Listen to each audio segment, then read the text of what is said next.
प्यारे बच्चों, आज हम पढ़ेंगे कक्षा 4 का हिंदी रिमझिम में पाठ 9, जिसका नाम है स्वतंत्रता की ओट। स्वतंत्रता का अर्थ होता है आज़ादी। तो इस कहानी में हम अपनी आज़ादी के बारे में पढ़ेंगे कि महात्मा गांधी ने आज़ादी के समय पर क्या क्या किया और हमारे देश के लिए उन्होंने क्या काम किए। तो पहले हम कहानी को पढ़ेंगे। धनी को पता था कि आश्रम में कोई बड़ी योजना बन रही है, पर उसे कोई कुछ न बताता। वे सब समझते हैं कि मैं 9 साल का हूँ, इसलिए मैं बुद्धू हूँ, पर मैं बुद्धू नहीं हूँ।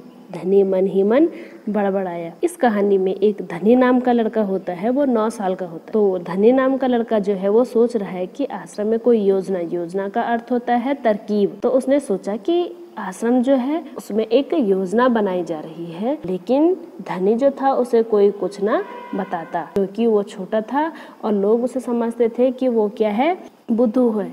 लेकिन धनी जो है वो कह रहा है कि मैं बुद्धू नहीं हूँ। वो अपने मन ही मन क्या करने लगा, बड़बड़ाने लगा।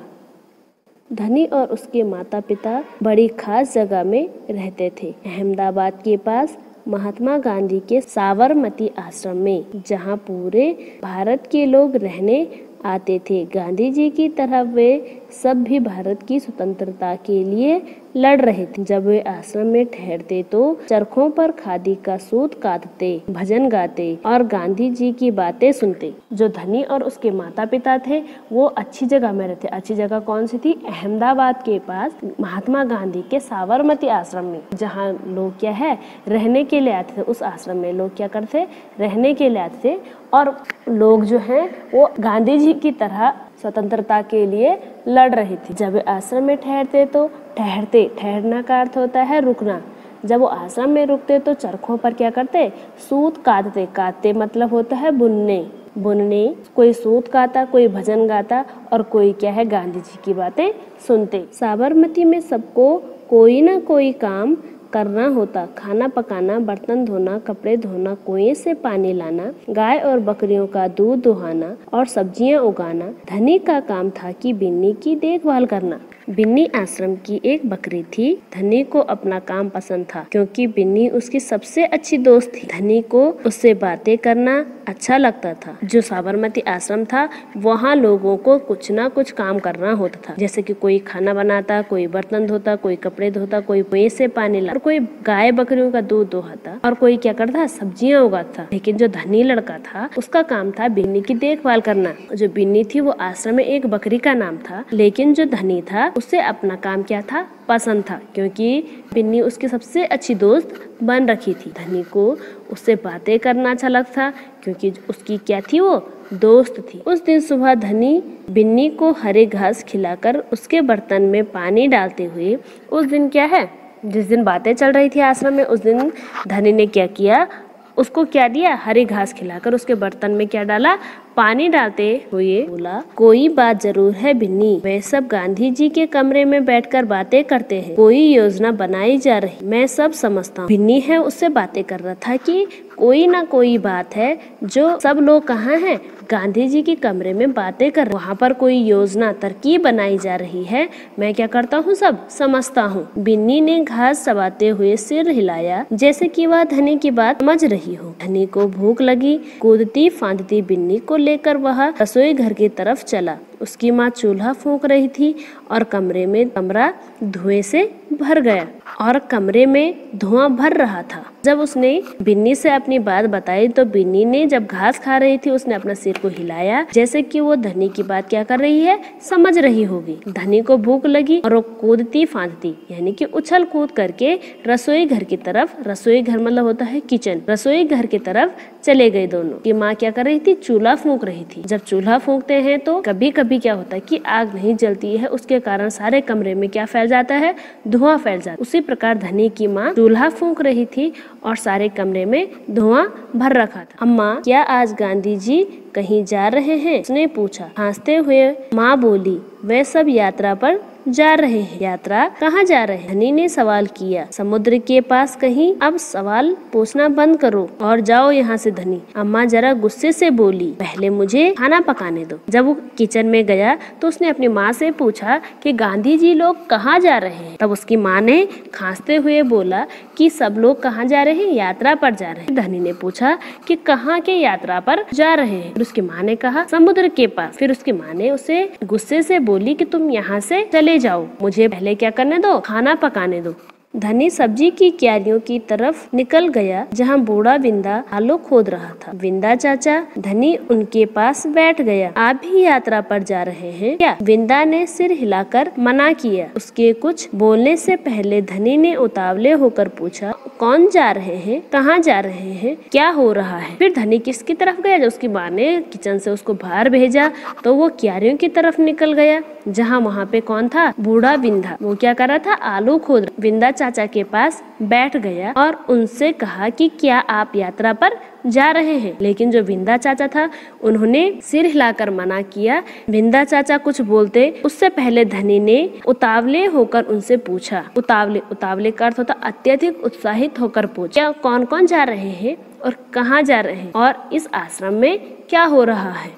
विंदा ने खोदना रोक दिया और कहा, तुम्हारे सब सवालों के जवाब दूंगा, पर पहले इस बकरी को बांधो, मेरा सारा पालक चबा रही है। धनी बिन्नी को खींचकर ले गया और पास के नींबू के पेड़ से बांध दिया। फिर विंदा ने उसे यात्रा के बारे में बताया कि गांधी जी और उनके कुछ साथी गुजरात में पैदल चलते हुए दांडी नाम की जगह पर समुद्र के पास पहुँचेंगे। गाँव और शहरों से होते हुए पूरा महीना चलेंगे। दांडी पहुँचकर वे नमक बनाएंगे। फिर बिंदा चाचा ने आलू खोद रहा था तो उन्होंने खोदने को क्या कर दिया? रोक दिया और कहा, मैं तुम्हारे सब सवाल मतलब होता है प्रश्न, मैं तुम्हारे सारे प्रश्नों के जवाब दूंगा, लेकिन तुम इस अपनी बकरी को क्या कर दो? बांध दो। ये क्या कर रही है? मेरा पालक चबा रही है। जो धनी था उसने अपनी जो बिन्नी थी उसकी दोस्त, उसने जो धनी था उसने बिन्नी को खींचकर नींबू के पेड़ पर बांध दिया और बिंदा से यात्रा के बारे में उसने बताया। गांधी जी हैं, वे और उनके कुछ साथी गुजरात से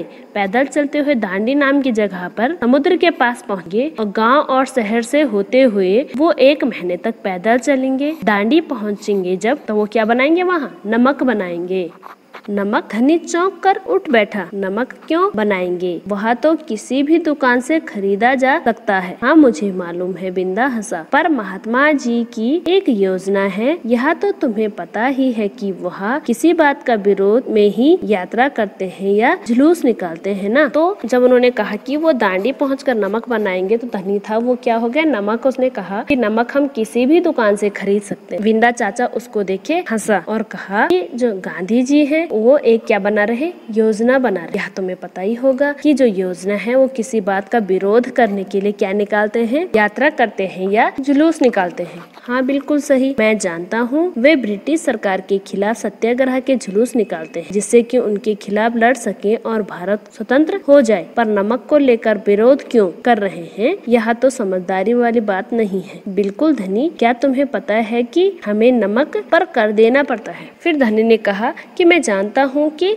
जो गांधी जी हैं वो ब्रिटिश सरकार के खिलाफ मतलब होता है विरुद्ध, जुलूस निकालते हैं और हमारे देश को क्या करने के लिए? स्वतंत्र हो जाए, इसलिए वो क्या कर रहे हैं? लड़ रहे हैं। लेकिन जो नमक है, नमक का विरोध कर रहे हैं, यह समझदारी वाली बात नहीं है। धनी बिंदा चाचा से कह रहा है। बिल्कुल धनी, क्या तुम्हें पता है कि हमें नमक पर कर देना पड़ता है? वो क्या बोल रहा है कि हाँ धनी, तुम्हें पता है कि हमें कर मतलब होता है टैक्स या लगान। जो हम नमक बनाते हैं उस पे हमें क्या देना पड़ता है? कर देना पड़ता है। अच्छा, धनी हैरान रह गया। नमक की जरूरत सभी को है, इसका मतलब कि हर भारतवासी गरीब से गरीब भी यह कर देता है। बिंदा चाचा ने आगे समझाया। फिर धनी जो था वो क्या हो गया? हैरान रह गया और उसने क्या कहा कि नमक जो है वो सभी को जरूरी होता है। जो भारतवासी हमारा, वो चाहे वो गरीब हो चाहे वो अमीर हो, लेकिन सभी को इस पर क्या देना पड़ता है? कर देना पड़ता है, टैक्स देना पड़ता है। बिंदा चाचा ने उसे क्या कहा? बिंदा चाचा ने उसे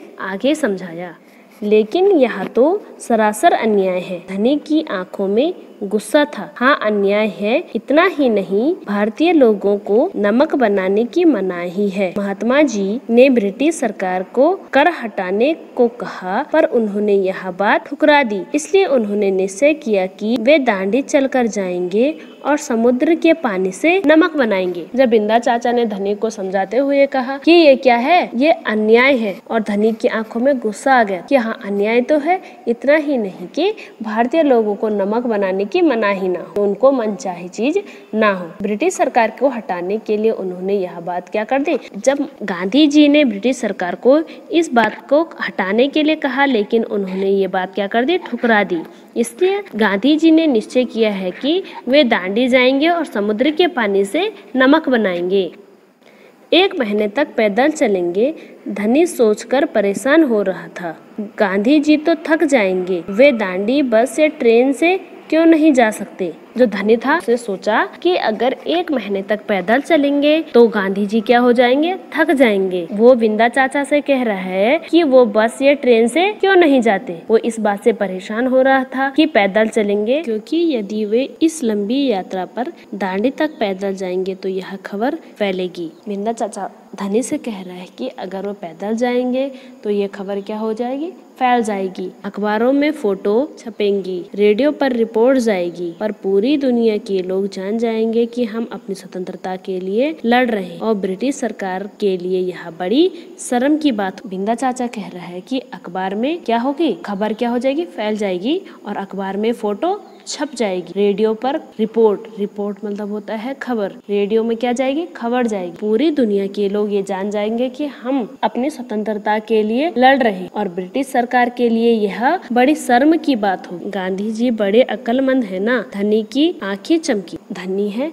वो क्या बोल रहा है कि जो गांधी जी हैं वो बड़े अक्लमंद हैं, और उसकी आंखें क्या हो गई, चमक गई।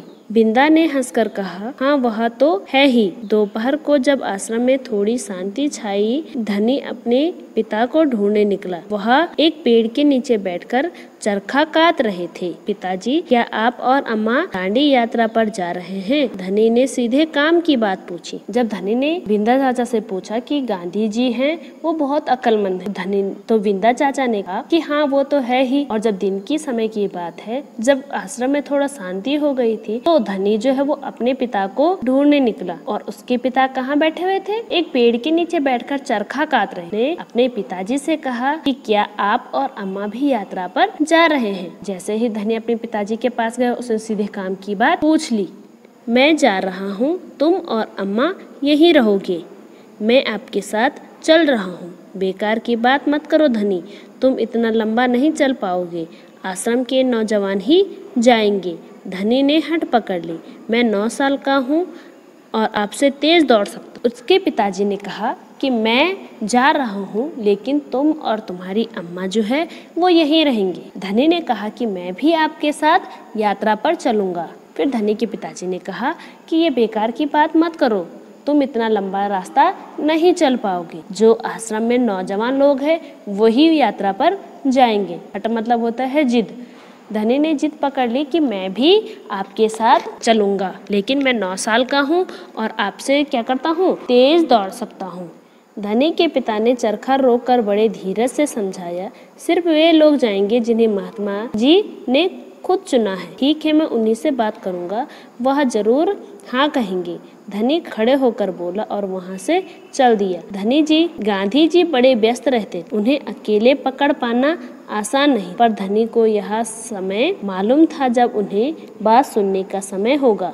रोज सुबह वह आश्रम में पैदल घूमते। धनी के पिता ने जब चरखा काट रहा था तो उन्होंने वो काटना रोक दिया और धनी को धीरज प्यार से समझाया कि सिर्फ वे लोग जाएंगे जिन्हें गांधी जी ने खुद चुना है। फिर धनी ने अपने पिताजी से कहा कि मैं उन्हीं से बात कर लूंगा, और खड़े होकर वहां से क्या हो गया, चल दिया। गांधी जी थे वो बड़े व्यस्त रहते थे, उन्हें अकेला पकड़ पाना मुश्किल था, पर लेकिन जो धनी था उसे पता था कि उन्हें कब बात करने का समय मिलता है। अगले दिन जैसे ही सूरज निकला, धनी बिस्तर छोड़कर गांधी जी को ढूंढने निकले। वे गौशाला में गायों की को देख रहे थे। फिर वह सब्जी के बगीचे में मटर और बंद गोभी देखते हुए बिंदा से बात करने लगे। धनी और बिन्नी लगातार उनके पीछे पीछे चल रहे थे। अंत में गांधी जी ने अपनी झोपड़ी की ओर चले। बरामदे में चरखे के पास बैठकर उन्होंने धनी को पुकारा, यहाँ आओ बेटा। अगले दिन सुबह सुबह की बात है, तो वो धनी जो है उसने अपना बिस्तर छोड़ दिया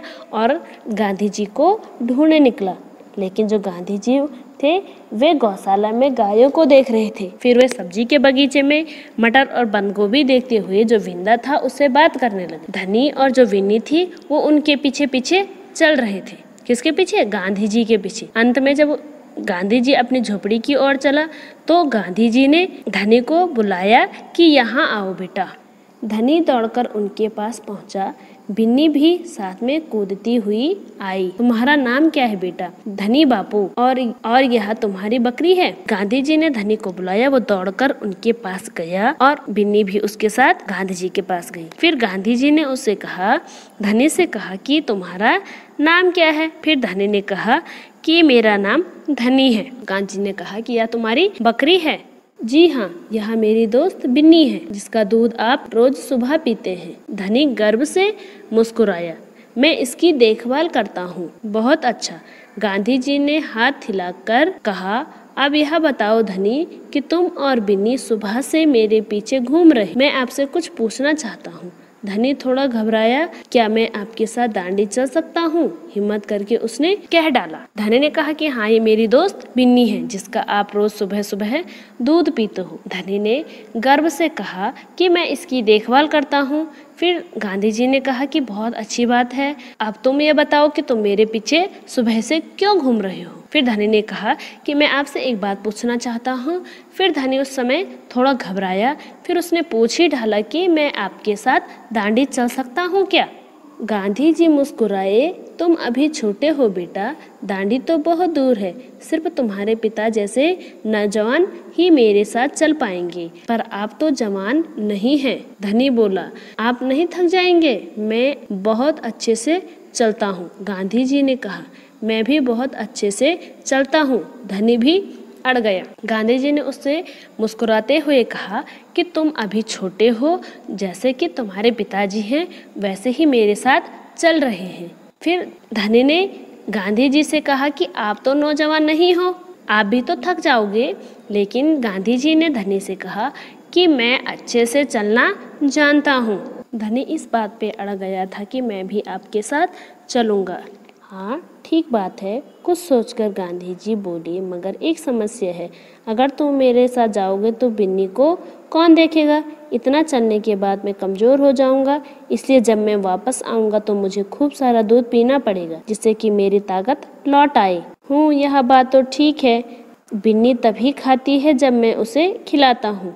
धनी ने प्यार से बिन्नी का सिर सहलाया और सिर्फ मैं जानता हूँ कि इसे क्या पसंद है। गांधी जी ने कहा कि बात तो ठीक है कि तुम मेरे से ज़्यादा चलोगे। और गांधी जी ने सोचकर कहा, अगर तुम मेरे साथ जाओगे तो बिन्नी की देखभाल कौन करेगा? और जब मैं इतना चलूँगा तो मैं कमज़ोर हो जाऊँगा, इसलिए मुझे जब मैं वापस आऊँगा तो मुझे खूब सारा दूध पीना पड़ेगा जिससे कि मेरी ताकत लौट आए। तो धनी जो है उसने कहा कि हाँ, वो बात तो ठीक है, बिन्नी तो तभी खाती जब मैं खिलाता हूँ। धनी ने प्यार से उसे क्या किया, उसके सिर को सहलाया। सिर्फ मैं जानता हूँ कि इसे क्या पसंद है।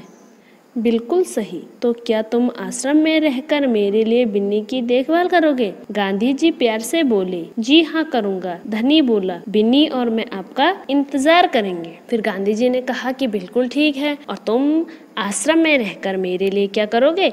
बिन्नी की देखभाल करोगे। गांधी जी ने उससे क्या कहा, प्यार से कहा। फिर जो धनी था उसने कहा कि ठीक है, मैं उसकी क्या करूँगा, देखभाल करूँगा, और मैं और बिन्नी क्या करेंगे, आपका इंतजार करेंगे। इस कहानी के लेखक है सुभद्रा सेन गुप्ता, लेकिन जो इसका अनुवाद करने वाली है वह है मनीषा चौधरी। इस कहानी से हमें यह शिक्षा मिलती है कि हमें अपने आप को कभी छोटा नहीं समझना चाहिए। जिस प्रकार धनी अपने देश के लिए लड़ना चाहता था, उस प्रकार हमें भी अपने देश के लिए कुछ करना चाहिए। अब पढ़ेंगे हम इसका अभ्यास।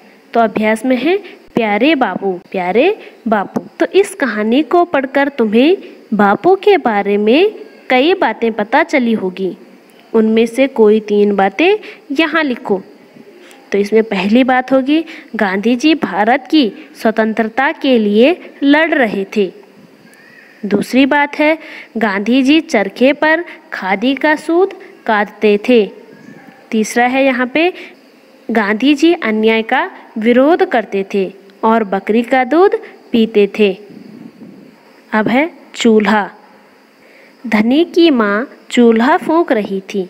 धनी की माँ खाना पकाने के लिए चूल्हे का इस्तेमाल करती थी। नीचे कुछ चित्र बने हैं, उनके नाम पता करो और लिखो। तो इनका नाम हमने पता करना है और यहाँ पे लिखना है। तो पहला चित्र किस चीज़ का दे रखा है? स्टोव। क्या दे रखा है? स्टोव का चित्र है। तो स्टोव जो होता है वो मिट्टी के तेल से चलता है।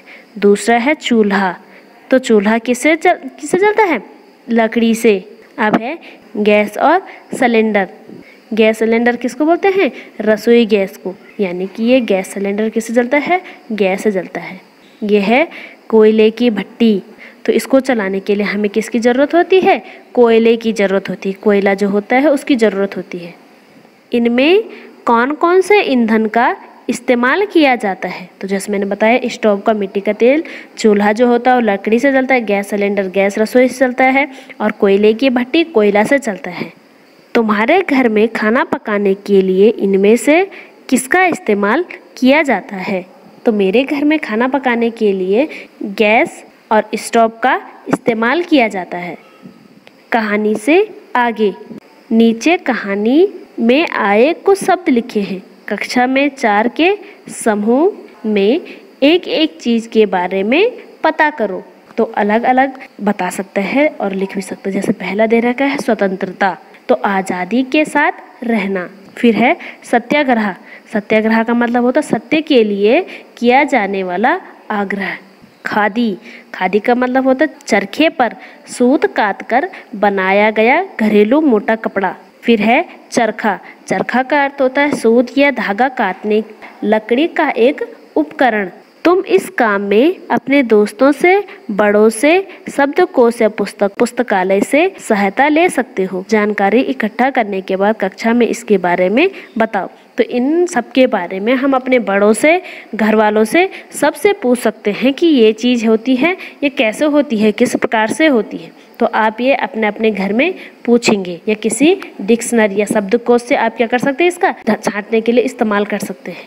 आगे की कहानी। गांधी जी ने धनी से कहा, क्या तुम आश्रम में रहकर मेरे लिए बिन्नी की देखभाल करोगे? धनी ने गांधी जी की बात मान ली। जब गांधी जी दांडी यात्रा से लौटे होंगे तब आश्रम में क्या क्या हुआ होगा? आगे की कहानी सोचकर लिखो। तो इसकी कहानी होगी, जब गांधी जी दांडी यात्रा से लौटे, धनी ने उन्हें माला पहनाई, तब जल्दी से बिन्नी बकरी का दूध लाकर गांधी जी को दिया। गांधी जी हंसते हुए बोले, इतने दिन पैदल चलते चलते मैं कमजोर हो गया था, अब मेरी ताकत फिर से लौट आएगी। मैं सुबह शाम आपके लिए दूध लेकर आऊंगा। धनी ने खुश होकर कहा। सारे लोग ठहाका लगाकर हंस पड़े। अब है कहानी से। तो क्या है यहाँ पे? धनी ने गांधी जी से सुबह के समय बात करना क्यों ठीक समझा होगा? इसका उत्तर होगा, धनी ने गांधी जी से सुबह के समय बात करना इसलिए ठीक समझा होगा क्योंकि धनी जी गांधी जी रोज सुबह आश्रम में पैदल घूमते थे। खा है, धनी बिन्नी की देखभाल कैसे करता था? तो इसका उत्तर होगा, धनी बिन्नी को हरी घास खिलाता था, बर्तन में पानी डालकर उसे पिलाता था, उसे आश्रम में चारों ओर घुमाता था। गाय है, धनी को यह कैसे महसूस हुआ होगा कि आश्रम में कोई योजना बनाई जा रही है? तो इसका उत्तर होगा, आश्रम में सभी लोग किसी खास बात पर किसी खास चर्चा में लगे हुए थे।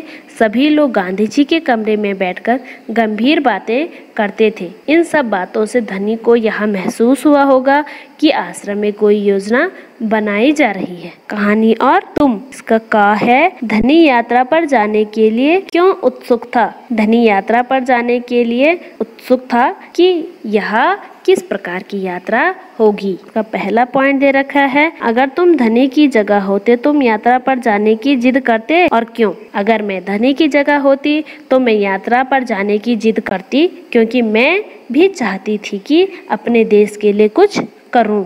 खा है, गांधी जी ने धनी को ना जाने के लिए कैसे मनाया? गांधी जी ने धनी को बिन्नी की देखभाल के लिए राजी करके मनाया। इसका पहला पॉइंट है, क्या तुम गांधी जी के तर्क से सहमत हो और क्यों? हाँ, मैं गांधी जी के तर्क से सहमत हूँ, क्योंकि अगर मैं बिन्नी की देखभाल नहीं करूँगी तो गांधी जी की ताकत कैसे लौट आएगी? ताकत के लिए जब मैं वापस आऊँगा तो मुझे खूब सारा दूध पीना पड़ेगा जिससे मेरी ताकत लौट आए।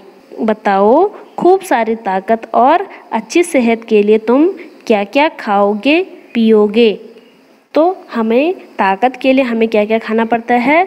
चटपटी अंकुरित दाल खानी पड़ेगी और मीठा दूध पीना पड़ेगा, रसीले आम खाने पड़ेंगे, गर्मा गर्म साग पीना पड़ेगा, कुरमुरी मक्के की रोटी खानी पड़ेगी, खूबसूरत दाल पीनी पड़ेगी, ठंडी आइसक्रीम नहीं खानी पड़ेगी और रंग बिरंगी टॉफ़ी भी नहीं खानी पड़ेगी, ठंडा शरबत भी नहीं पीना पड़ेगा और मसालेदार अचार भी नहीं खाना पड़ेगा। तो चटपटी अंकुरित दाल है और मीठा दूध है, रसीले आम है, गर्मा गर्म साग है, कुरकुरी मक्के की रोटी है और खुशबूदार दाल जो है उसको हमें खाना और पीना पड़ेगा।